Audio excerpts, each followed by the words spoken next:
Hello and welcome. I'm Keegan Hirst and this is the Hirst Locker, the podcast for men who want to build an incredible body, a rock-solid mindset and unstoppable confidence. It's for men who want to live life on their terms and live it to their full potential. I've helped hundreds of men transform their lives, giving them the knowledge, the tools and the self-belief to help them smash through the glass ceiling that stopped them from achieving their dreams. And I want to do the same for you. Now we're going to focus on physical, mental and emotional health, things that affect us as gay men so that we can live life on our terms, build the body that we want and feel confident living that life. I'm going to help you cut through the noise and confusion to give you the confidence and clarity to take action and build the best version of yourself, to give you complete control of your body, your mindset, your habits and ultimately your life. So let's get to it. Hello and welcome to this week's episode of the Hirst Locker. I am joined by Jon Bell, who is our resident psychotherapist at PTIQ, at my coaching program. He's also a psychotherapist in his own right, he's an ex-rugby league player, he's a friend of mine, and most importantly, he's a Yorkshireman. Jon, welcome to the Hirst Locker. Thank you for coming on, mate. Cheers, Keith, good to be here. No, my pleasure. Let's dive straight into it. You're a psychotherapist. Yeah. As you said there, you work in the program. You've been in and among psychotherapy for a few years now. Just you explain how you got into it, why you work with PTIQ, what kind of stuff you do.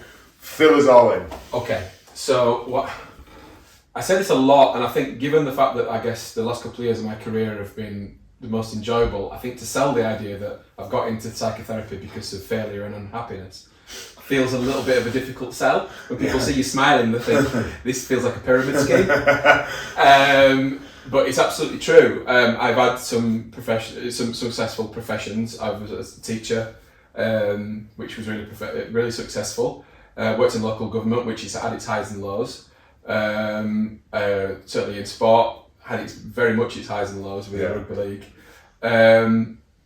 But I think that psychotherapy came for two strands. It came as a requirement to study and reinvigorate myself with study and understanding and curiosity. And in choosing the field that I chose, it was very much linked to the teaching aspect of my professional career, where I'd worked with the holistic aspect of people. Yeah.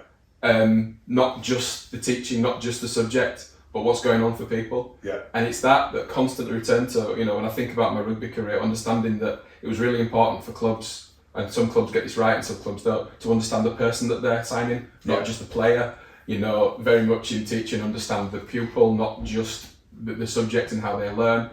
And stuff with PTIQ as well, not just understand the athlete, but and the aspirational athlete, not just understand the person who wants to lose X, Y, or Z or look a certain way. Yeah. But also understand the person full of experiences and full of their successes, failures and their shames that they've been through. Yeah. That's really important. Yeah. And I found myself really drawn towards that, and at a really critical time in my life where I wasn't doing very well. Yeah. Really wasn't doing very well for a number of reasons, which I'm happy to talk about, but certainly it's whether are you going to have a breakdown or how you're going to have a breakthrough. Yeah. Yeah. And I broke through. Yeah.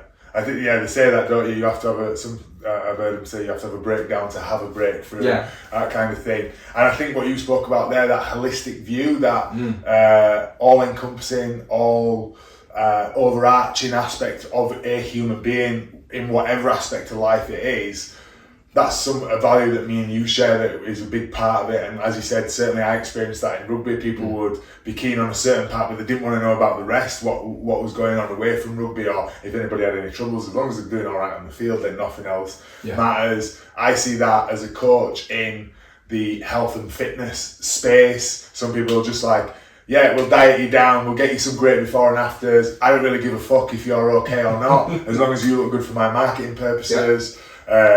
As you said, like with the teachers, you get that, we're getting good grades, so fuck the kids. Not like a Jimmy Savile kind of way, but, we don't care about that aspect of it. Yeah. So that's always something that's been very close to my heart, and as you said there, that wanting to learn, wanting to grow.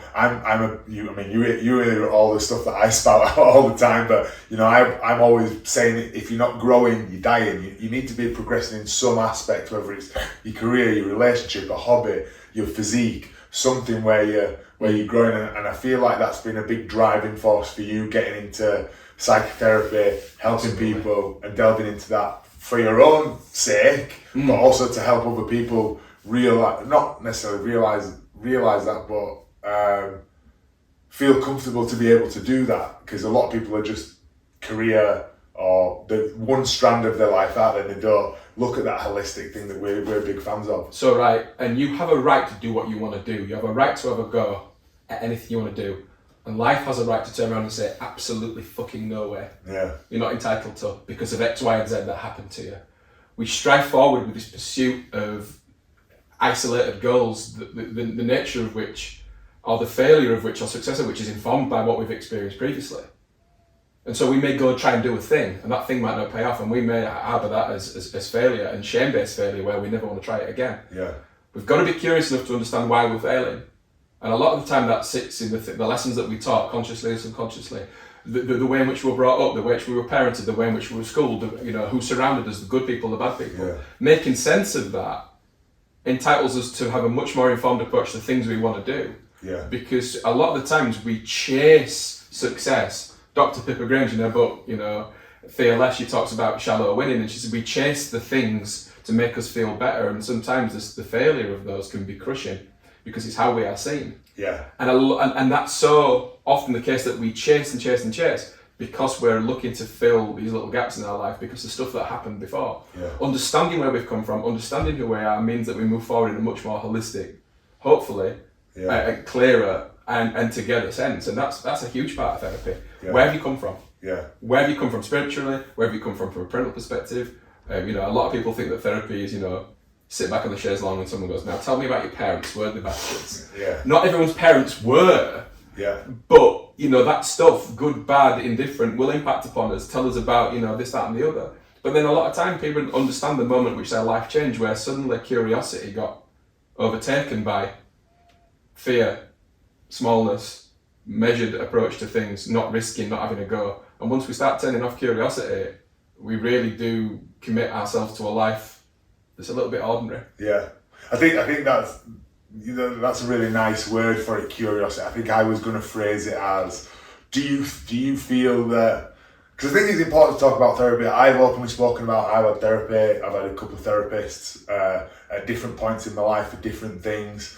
I personally think everyone should have therapy. I think everybody's got shit to unpack. And it's all relative, right? Some people have had massive traumas that somebody else would look at and go, God, I don't know how you dealt with that. And some people would have something that feels really traumatic to them that's, and someone else might look and go, but it's all relative to you as an individual. And you speaking about that, it's really easy to get caught in the rat race, isn't it, of what we think success is. It's X, Y, Z, whether it's a car, whether it's a partner, a relationship, buying a house. Some people wet their knickers when they get on the property ladder and they've made it, and realistically their life's a shit show. So that curiosity into other aspects of life, into where you come from, why you are where you're at, is that what you would say is the defining principle of therapy, to try and give someone that shift towards curiosity, towards that different perspective, that where I've come from, why am I here, what's going on, where am I going, as opposed to, like you just said, sitting on the couch and going, yeah, this happened to, like an autobiographical account of when I was 12, Johnny threw a pencil at me and I've never forgotten. Yeah. Is that what you would say therapy is? I think I've got however many clients I've got, and I have many different versions of therapy with the dials of different principles and aspects turned up or down, depending on the individual in front of me, because it's got to be personalised. Yeah, of course. In that way. That said, ultimately, the one thing that I cannot do in therapy is drag someone towards their curiosity. They've got to have it. I can't do that. The misconception of therapy is somehow you're going to sit in a room and I'm going to give you stuff. Yeah. No, if you haven't brought curiosity, or you don't think that curiosity supersedes where you're at, then we're going to stay where we're at. Yeah. And I would say that I have that with clients as well, who come in, and I've had people reach out to me and say, I think my husband would be an amazing fit for your program. And I would say, well, he needs to reach out then. Yeah. He needs to get in touch, and I need to have a chat with him. Because with all the best will in the world, if a person is not ready to change, they're not going to change, are they? Absolutely right. I have loads of wives who get in touch with me and say the same thing, my husband needs to come to therapy. And I'll go, okay, there's so much about our lived experience that means that phone call will have been really difficult, which I respect. But on a long enough timeline, or a short enough timeline, they're going to have to be able to own this space. Yeah. And that's not a pressure to be a certain thing. It's about, if you don't want to be here, we've got nothing to do. Yeah. You're not ready. And so I believe that everyone needs a certain amount of therapy, but not everyone wants it. Not everyone wants to do it, and everyone's ready for that. So actually, for some people, it's the worst thing in the world. But that idea about curiosity is it the most important thing? It's certainly the thing that we are looking as therapists to imbue a client with, that idea that whatever's gone on in our lives, we have the ability to see. I'm really cautiously. So it's Viktor Frankl wrote a book called Man's Search for Meaning, which I think you and I have discussed before, but in it he quotes Nietzsche, which says, he who has a why can cope with any how, almost any how, meaning that your circumstances may be really difficult, but if you've got a curiosity and an agenda that supersedes that because you want to push on through, you're going to make meaning of your present circumstances. Yeah. I think truly shitty things that happen to us stay truly shitty if we don't find a use for them. Yeah. If we don't find a meaning for them. That's not to say that things that happen to us are great or somehow have got virtue attached to them. No, some things are indelibly shit. Yeah. And they should be called that. Yeah. I work with clients through some really profound trauma, the nature of which you go, oh, well, let's sit here and find the good in this. We can't. What we can do is we can find the good in the way we understand how we've survived, how we've brought ourselves through, how we've connected with different things, how we've got the benefit of perspective, the benefit of empathy. Yeah. And these are things that are so important to us as human beings. The fact that we've survived, the fact that we're still curious, from a humanistic perspective, is massive, and that's absolutely what I prioritise in work. Yeah. So taking that then, and that ties back in with what you spoke about before. You spoke a lot about shame, helping people with shame, difficult things that certainly we work with gay guys in PTIQ, and I know from personal experience, you know from the guys who you've worked with, the amount of shame that is attached to, not to every single gay person's sexuality, but to a hell of a lot of it. So how, obviously I know you can't talk about what you do with certain clients, and you don't work with all our clients, but when we're talking about that shame, when we're delivering those workshops, how would you say that that's a big thing, that when you have worked with gay clients, talking about how that shame in and around their sexuality has turned them into the people that they are, and helping them see the positive of that, because a lot of people don't see the positive in that, do they? Absolutely right. And you and I have had these conversations where I've worked with gay clients, and you spoke to your clients, and you spoke to people socially, where they said, and one of the saddest things, an indictment of how the societal pressures around coming out and around being authentic as a gay person, is that, someone said, a disproportionately large amount of people will say, if you could take this tablet and not be gay, would you take it? The answer to yes is uncomfortably high. And it is not about them. It's not about their shame or inadequacy. It's about the societal pressure and shame that's thrown at them. And so, is shame a huge part of my work with gay clients? Absolutely. It's a huge part of my work with all clients. Shame is absolutely the idea that we're not enough. Which everybody, every single human being on the planet. So as a straight guy, do I understand the shame of being gay? Not insofar as I've experienced it personally. Do I know what shame feels like? You bet your ass I do. For so many different reasons. And the interesting thing is, my shame and your shame feel exactly the same. I experience shame physically and neurologically exactly the same as you. What shames us is different because of who we are and because of our lived experiences. So I can absolutely hitch a wagon to someone's shame because I know how it feels. Once I know the trigger, it's about being empathic and understanding. And I said to you before, and I made no secret of it, I've been on such an education as a therapist in terms of being welcomed into a community that have accepted me as someone who notionally may understand their lived experience, because I once explained it to a client. I said that coming out, I think, for a lot of clients, or a realization that you're gay is like walking around with an exploded bomb in your pocket. At some point, you're going to have to put that bomb on the table and let it go off and see whether it's a good bomb, what the fallout, whether it's a confetti bomb or whether it's shrapnel. Yeah. And you're going to be judged based on what you get back. And this is the whole thing, you know. Karamo on Queer Eye talks about this. Shouldn't be coming out. Should be letting in. Yeah. Actually, do we have to walk around, you know, as gay men, as you know, as bisexual people, as non-binary, as transgender, whatever our announcement and proclamation to society may be, and say, here I am, validate me. Yeah. Yeah, we shouldn't need to walk around with a big flashing neon ass to let people know who or what we are. In case you were wondering, you know, stamp my ticket, please. Yeah. And that's the thing, you know, we've got who we've got, and the people who see us as the wholeness of who we are, the people we always had. You know, people say, oh, it's easier if I don't say anything. No, it's not. You're carrying people. Yeah, you're carrying people in bad faith, because those people are not going to accept you once they know the full you. However, those people over there are absolutely desperate to know the full you. Yeah. And it's that shame of being judged. That shame that somehow we're not enough, and we're not going to be enough to the wrong people. We're not. Yeah. But our shame is absolutely the worst fears and feelings that we have about ourselves, given back to other people, and then sent back in. Yeah. You know, I would never ever treat anyone the way I've treated myself sometimes. Yeah. Ever. Yeah, absolutely. I think everybody who's listening to this will absolutely agree with that, and also that, you know, that talking about that wanting to get to know somebody, or not wanting to share, or other people wanting to know the real you.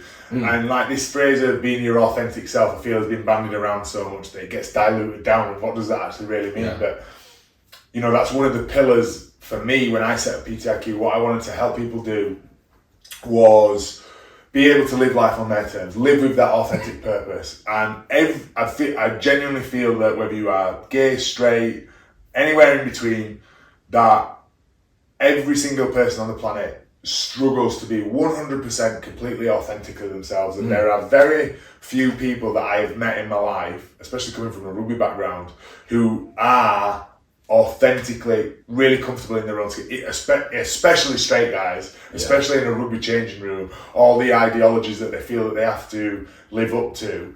And for me, that's been a mission of mine, is not to, and I don't think, and you correct me if I'm wrong here, I don't think living authentically is living a life without shame, but it's being able to own that shame and say, I do feel a bit uncomfortable with this. I do feel a bit uncomfortable with that. But that also makes me who I am, and I'm working on that. And I suppose there's a fine line, isn't there, between being vulnerable, being authentic, and oversharing. Yeah. But being able to choose the things that you do and do them regardless of shame. I think that's the thing in it. Yeah, it's shame resilience. So we can't be impervious to shame. We're all going to have it. It's neurologically part of our horrible safety plan to reduce and, you know, sort of almost, you know, retreat from life as a defense mechanism against the fact that we don't feel like we're enough. Yeah. So we're absolutely going to do that. Yeah, you're right. You know, rugby changing rooms are absolutely full of armoured people who are deciding what version of themselves they're going to put out there. That's going to mean they get less shit, less aggro. They're going to be seen as you know, as strong as possible, or whatever the version that they've downloaded as strong and strength is. But yeah, you're so right. You know, when authenticity is not, it is banded around a lot. But there's a small print to authenticity that a lot of people don't talk about, which is the idea that authenticity is not about striving forward, you know, Chaka Khan in your ears, I'm every woman, stroke man, stroke however you identify, bouncing through life going, you know, this is great. Everything bounces off me. Yeah, everything's great, it's great. Actually, no, it is about saying no.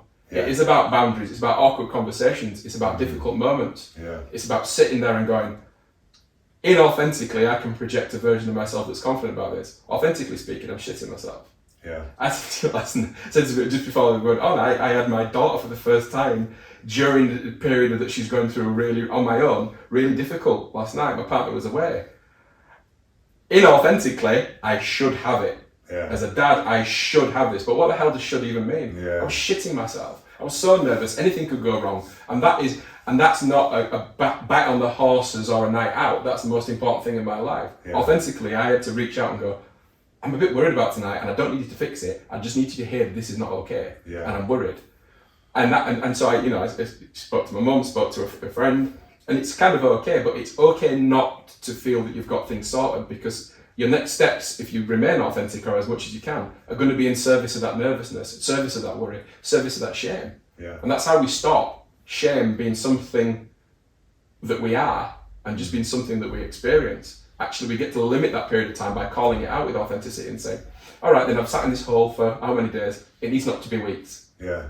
And I've sat with this in bad faith. I'm dragging it along like it's a dead body. Actually, I need to cut that relationship, cut that job, change my circumstances, have a difficult conversation. Yeah. The small print of authenticity is that actually it pushes as many people away as it brings people in. Yeah. But the people it brings in are the people you're always meant to be connected to. Yeah, I think that's a really nice point. I think authenticity is, I think in general you meet life and they're sat on this fence, and authenticity is the stick that knocks them either on your side of the fence or somebody else. You know, there are many people out there who literally cannot stand, who can't stand me for whatever reason, because I would like, and listen, I don't profess to have it all figured out, not all, but I certainly have a lot better handle on it than I used to, and I know some people just don't like how I operate, they might think I'm too forthright or whatever, and then for other people it's like, yeah, you're my people. Yeah. And I think James Smith spoke about this. He said, he was talking about, I hate Formula One, and he said, if I go to a party and I say to someone's talking about Formula One, I go, I think Formula One is absolutely shit.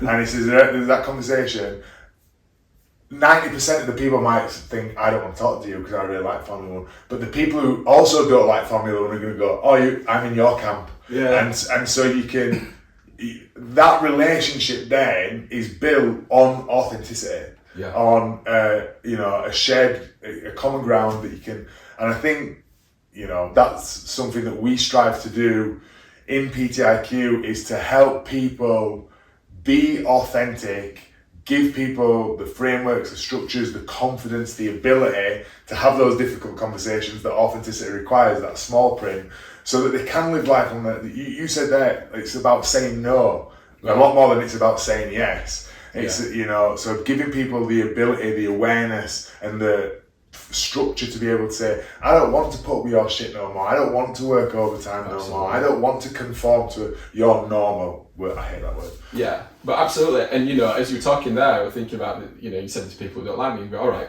Marmite.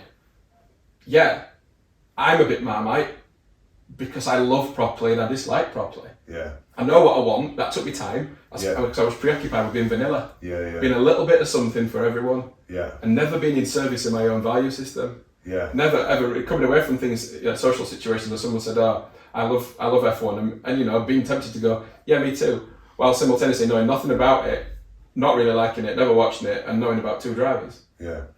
I may choose that now not to have opinion, or someone says, gun to me head, do I like it? Not really. No, I couldn't think of anything worse than watching cars go around. No, but actually, it's okay to be Marmite. Yeah. Because the people who love you will love you. I mean, it's not okay to walk around weaponising your Marmite and being horrible to everyone. Yeah. But some people are going to take... Katie Hopkins. Yeah. Yeah. And that idiot that used to be an actor, what's his name? Lawrence Fox. Yeah, exactly. Yeah, weaponising that kind of, I don't like this, that and the other, that contrarian nastiness. Yeah. On top of every issue. Yeah, and I think that's important to mention. You can go too far the other way. Like those people have gone. Yeah. They're not being authentic either. You've just said the word. They're being contrarian. They're just going against the grain because outrage sells. Yeah. So I imagine some people are that much of an arsehole, but. I feel like you're right. Some people weaponize it or monetize it, which is arguably even worse. Yeah, absolutely. And there's identity in struggle and going against the grain. And if I have this in therapy to a certain extent, where clients are so wrapped up in their otherness and difficulties and struggle and how people see them and how they see people. One of the most worrying things I hear in therapy, which is, I don't care what people think about me. Yes, you do. Yeah. You do. We all do. Yeah, do I care about the people I've hurt or the people that don't like me? To a certain extent, but less now, because it makes sense where I was. Yeah. I don't go, oh, well, it was worth it. I go, okay, then am I on the face of it, when push comes to shove, a good person? Yes, I am, but I'm going to make mistakes. It's when we get into the situation where we are so enraptured by the idea that we sit outside the norm that actually, if we were to fix, I hate the bloody word, but if therapy were to allow you to arrive at a position where you're in a better situation, who would you be? Yeah. The worry is that we're no one without our struggle. And actually we fall in love with that idea of being, Marmite, rather than just realising that it's a default setting for anyone who's really living authentically. Yeah.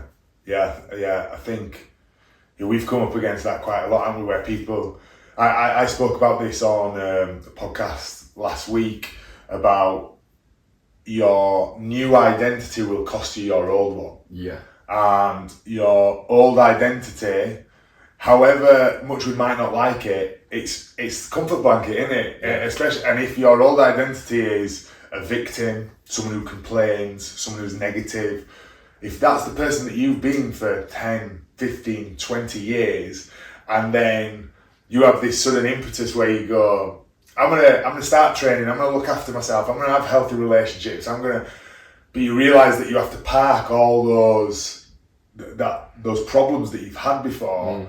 It can be, oh my God, it's a leap of faith, isn't it, into this new identity. So for you as a therapist, what would be, I guess, some key action steps for people who are deciding they want to do that, they want to grow, be better, be authentic into this, new identity? What's a kind of checklist of things that they should kind of work through and things to look out for? And in your experience as a professional, I know you're never finished, so we know everybody's a work in progress, no matter how much they might seem they've got the shit together. But I guess to go from a place of inauthenticity, of people pleasing, of living a life that isn't in line with your values, to a place where you are reasonably chuffed. Like, would you say there is a minimum? How much work? How long is that going to take? And a bit of a checklist. God, what question? That's a piece of string answer. Yeah. It's a piece of string answer. Depends on why, I have clients for whom they want to come to therapy for the acute stuff, and actually once they've got a handle on that, thank you very much. Yeah. And that's okay. Once again, we're never done.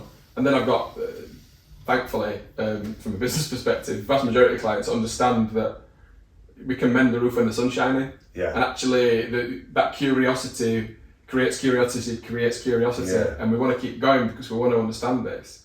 And so I work with a lot of clients on that, turning good to great. Yeah. Not to be too glib, but that's the idea. This is okay, this is good. Yeah. Let's see if we can really make this good. Yeah. The authentic, if we want to be authentic, I think it's really important to speak to people. The first part of it is, people's understanding of who we are. There's a framework called the Johari window, and one of the windows is, there's a few there, but there's one box, I think it's the top right one, which says the things that people know about me that I don't know. It's a scary old box, that. Yeah. Having vulnerable conversations, and whilst not saying what do you think about me, or tell me some really horrible shit, opening up perceptions of self. What do we project versus how do we feel? What is the difference? Because we stand too close to the elephant with our own lives. We're just trying to do our best and get through this. Yeah, it's like looking in a mirror like that. Yeah, we're just trying to get through life. We're all, by and large, doing our best. Having a look at our life and who are the trusted critiques of our experience, who've been around for a while, who can we vulnerably and safely speak to and say, what's your perception of me? What do you get from me? What a bit of vulnerability that is, to be able to ask that question. I've done it. And be open to the responses as well. I've done that, and I've had some uncomfortable drives home. One of the kinder things said about me was that I always seem like I'm okay. Right. I always seem like I'm okay. You've always got that sorted. You can blag your way through anything. You can talk your way out of anything. You're always all right. You've always got a funny word, or you've always got this. And that's great till we look at the fact that actually, do I project any sense of needing anything? No. And I've needed so much. Yeah. I needed people to see me when I've been down, see me when I've had doubt, see me when I needed help, see me when I'm absolutely out of shit and I've got nothing left. Do you think that's a general male thing that? Oh God, yes. Yeah, like I've got to project that I'm okay because society deems men to be tougher. Even though I always think women are much more mentally resilient than in my experience. Anyway. It bears out. it bears out. Brené Brown talks about this in one of her TED Talks, and she says that men and women both feel shame, but the different ways. In women, she talks about it being an idea that they've always got to be organised, they've always got to be in control, they can spin as many plates as possible, but you never see me sweat. I've got this shit sorted out. With men, it's one simple thing, which is never see me as weak. Yeah. Never see me as weak, and I will take steps, however inauthentic, to project a version of myself that is the counterpoint to a version of me that could somehow be overrun or treated poorly or beaten up or manipulated. And social media really helps men do that as well, doesn't it? Absolutely, yeah, absolutely. You know, I can't be. You know, my algorithms as a 40-year-old man, 42-year-old man with hair receding. Even the hair replacement stuff's aggressive. I feel like I've got to aspire to qualify for that level of testosterone or manliness to even qualify for that. So the whole package around it is so claustrophobic that it's hard to escape that. And that's another thing about authenticity and about the checklist is stepping away from the rooms. And I talk about this all the time with clients. You know, how many rooms are you in? Be they literal, such as work, such as social situations, and relationships and connections, where the enduring feeling is one of survival and not enjoyment. How many fake smiles are we plastering on our face?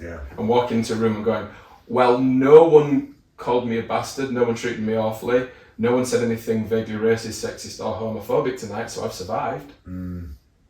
That's no way. That's absolute survival. That's not thrive. We need to be in thrive rooms. If we're going to be authentic, we need to be in thrive rooms, and we need to know the difference between what is good for us and what is bad for us. Which sounds really basic for educated adults.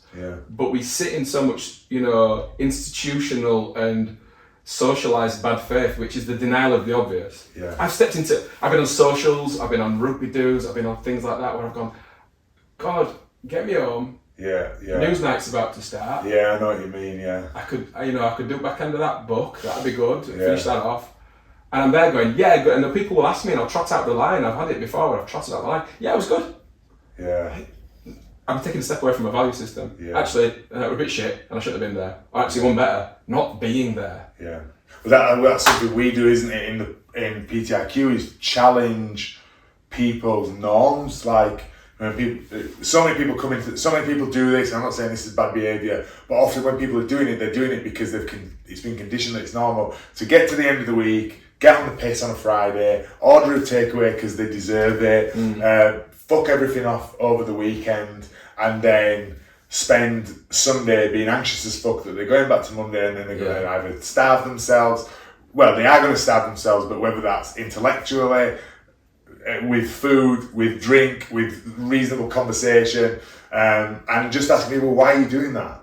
And to just give that check where someone goes, I don't actually know. And it's such a good point, and it's this child-adult version that we've got of ourselves, and I think when we come out of our childhood, we think our childhood's over. And yes, it is, in a classic sense, but so much of our enduring learning and awareness continues. And if we are going to put ourselves through Monday to Friday, the job we hate, the connections we don't like, the relationships that we're not happy in, that is just one great big block of adult-based obligation, where we're pushing through, we have to do that because this is what society says and it's the right thing to do.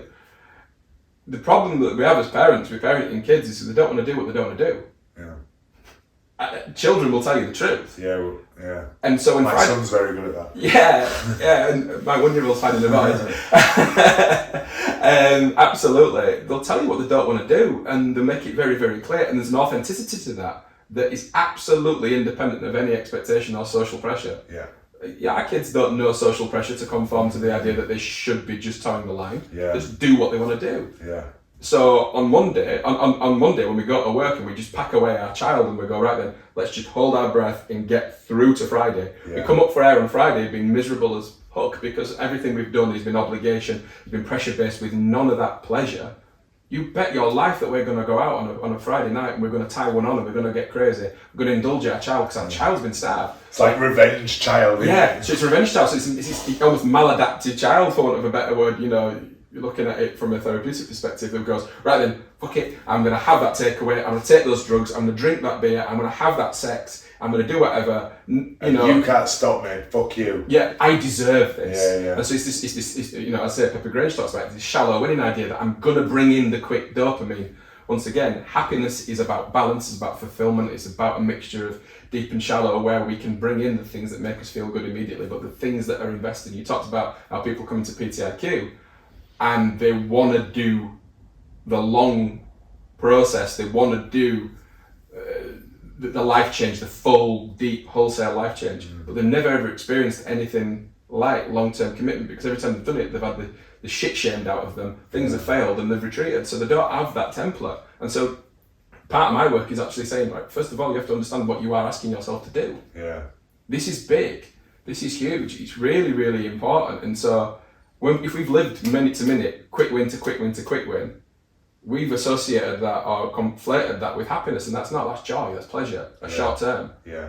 And so we go away, and that's why on Sunday night, I've heard it said that if you get up on a Monday morning and you don't like your job, that's your fault. Yeah.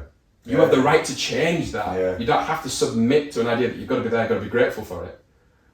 And, say thank you for the benefit of being miserable for 5 days. You can change that, and if you can change that, you can also change your life too. We don't have to be dopamine chasing all the time. We can feel happy for longer if we're authentic. Yeah, and I think that kind of brings us in a nice full circle thing about how empowering that is to take charge and go, I don't have to stay in this environment, I don't have to stay in this relationship, I don't have to stay in this job. And that's not me saying everybody should just fucking quit everything and go, fuck it, because that's also that revengeful child, isn't it? Yeah. But to be proactive and think, right, I'm going to get out of this, I'm going to change, and I'm not willing to settle, it kind of brings us back to what therapy is in that empowerment of curiosity. And that's something you do on a professional capacity, that's something we do in PTIQ. So if people want to find you, where can they find you on your socials? What's the sketch? Yeah. So on socials, on Instagram, I'm Jon Bell _counselling _York, for that is where I reside. See clients online, all over the world, but also in the clinic. Find me on Facebook, Jon Bell Counselling and Sports Psychotherapy, and find me on Twitter if people ever go on. I think it's Jon Bell Counselling, all of that. Yeah. But I am there. Obviously, connect with me via PTIQ for one. But also, you've made a really good point. Everyone should have therapy, but not everyone should. Yeah. Not everyone should if it's not right for them. But if it's right for them, they absolutely should extend that curiosity. We experience ourselves in two ways. We experience ourselves subjectively with the thing that we did, and we see what we did. But also, when we start to allow that curiosity in and start to bring new things, and start to challenge our sense of what we think we are, we start to create new neural pathways around what we possibly can be. Yeah. And we go, all right then, this is something I could do. You start going through that glass ceiling. You start going through that glass ceiling because we go, all right, this is something notionally that I tried. It didn't bite me in the ass and hold on. Yeah. This is okay. What else can I do? Yeah, that gradual and graded competency. We don't have to be brilliant at everything for it to be success. Sometimes just having a go and knowing that it went okay. Yeah. That's fine. And therapy is absolutely like that. So if anyone wants to connect, absolutely grateful to do so. Yeah. Well, on that note, we'll leave it there, mate. Thank you for coming on. Thank you for all the work you do in PTIQ as well. All the lads love working with you, and so do I. No, thank you, mate. Really appreciate it. If you want to reach out to Jon, do it. And yeah, thank you, mate. And see you next week on the Hirst Locker.